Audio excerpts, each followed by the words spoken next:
The idol of the Cameroon and one of the biggest names in African soccer is Thomas NKONO, the national team goalkeeper. Like Stan Matthews, Pele and all the other soccer greats, NKONO started his career aged 4, kicking stones, tin cans and the occasional ball on makeshift pitches like this. But then that's how stars are born.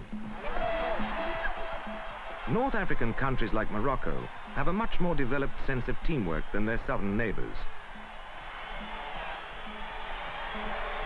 Graphic proof of this was the match between KAC of Kenitra in the white shorts and Glasgow Celtic, one of Scotland's top teams, held in Casablanca's National Stadium.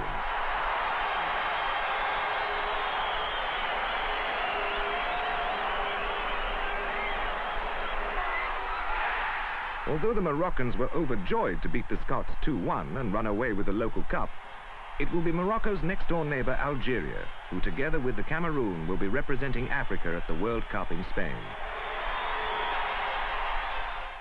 From Africa, we jetted east, halfway across the globe to Asia, and stopped off in Singapore, the proudly independent and spectacularly successful island at the tip of Malaysia. Singapore has a booming economy, a fascinating ethnic mix of Chinese, Malays and Indians, modern hotels and luxury apartment blocks, and the most spectacular of all Chinese New Year celebrations. Oriental ritual plays a part in Singapore's soccer too. Swearing allegiance is always how training begins. And when you get onto the flank, I want you to drive that ball. Jitta Singh, the national team coach, strives to keep up the high standards of Singapore's soccer, which has had its own football association since 1924. Although the team are part-timers, their recent record is impressive, as Singh points out. In the domestic scene, we've got one tournament called the Malaysia Cup. We have an annual encounter with the Malaysian state teams, which is dubbed the World Cup over this side. And we've been in the finals for the last 7 years. On the international scene, we've done creditably well.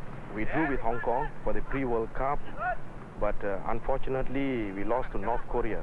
We should look forward to being a force in Southeast Asia first, and then perhaps go on to be a force to reckon with in Asia before we can talk about World Cup. And finalists in the Malaysia Cup for the last 7 years, Singapore hasn't been invited this year. Was it because they're too good? FA Secretary